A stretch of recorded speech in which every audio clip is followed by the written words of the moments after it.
Dear colleague, I hope you all are doing well now. First, I would like to thank the organizers for having me in this conference.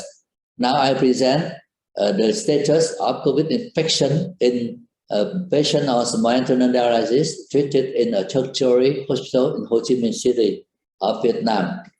As you know that patients on maintenance hemodialysis are very vulnerable to COVID-19 infection. They are also at higher risk to develop severe complications due to their relative immunological incompetence. They have also at the same time many comorbidities such as diabetes, hypertension, and cardiovascular disease that further put them at risk of poor outcomes. Vietnam was one of the countries ravaged by the fourth COVID-19 pandemic wave, in which Ho Chi Minh City, the hub of economy, industry, and technology of the countries, was most severely hit.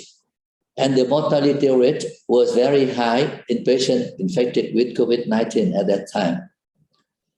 So our objective was to investigate the outcomes of MHD patients infected with COVID-19 treated in Nguyễn Tri Phương Hospital in Ho Chi Minh City, Vietnam. We did a retrospective cohort study enrolling 107 patients infected with COVID-19 during the time from June 21st to October 21st. We evaluate the impact of COVID-19 infection on health outcomes, especially mortality of patients on MHD related to the vaccination status and the city's policy in campaigns against the COVID-19 pandemic. The overall results, there were 107 people with COVID-19 infection during this period, with the August accounting for the majority of cases at 58%. Both the male and female were equally infected by this virus.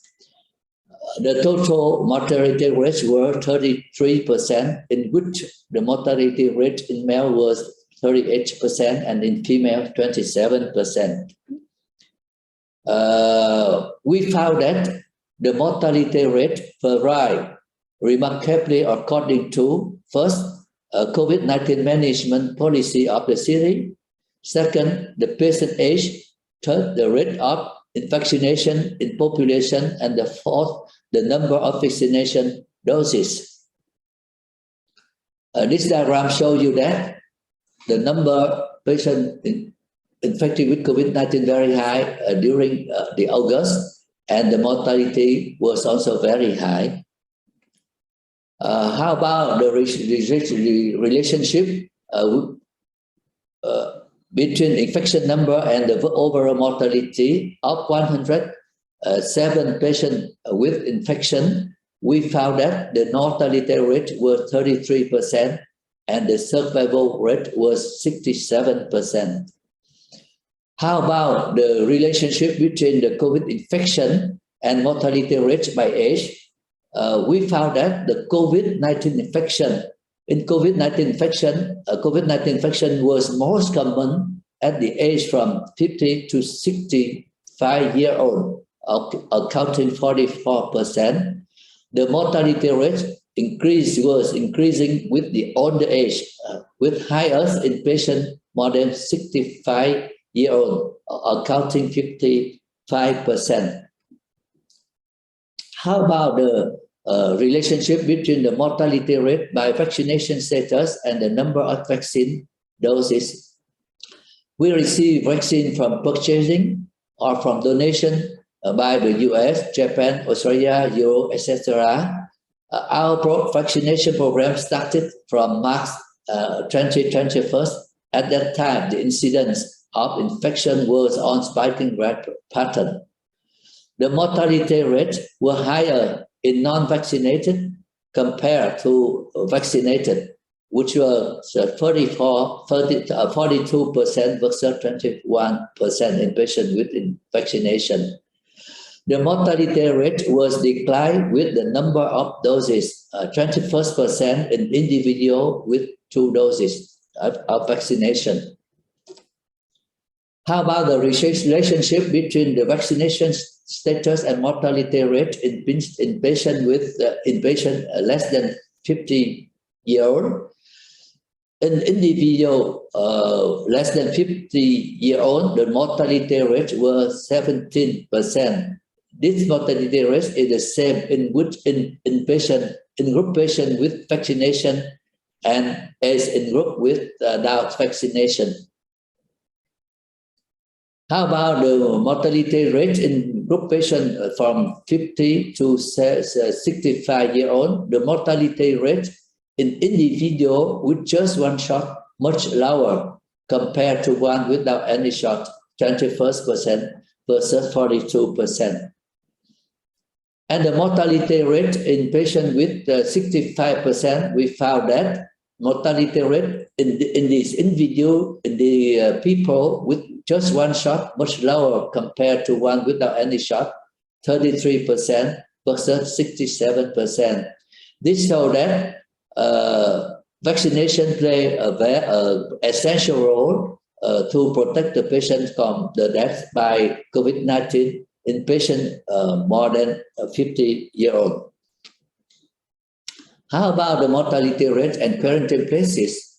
Since we implement the COVID living with COVID-19, the mortality rate was much lower in patient quarantined at home compared to patient treated in hospital, 14% versus 51%. This is understandable because in this side, only patient with severely ill was hospitalized and treated in the quarantine sector of hospital.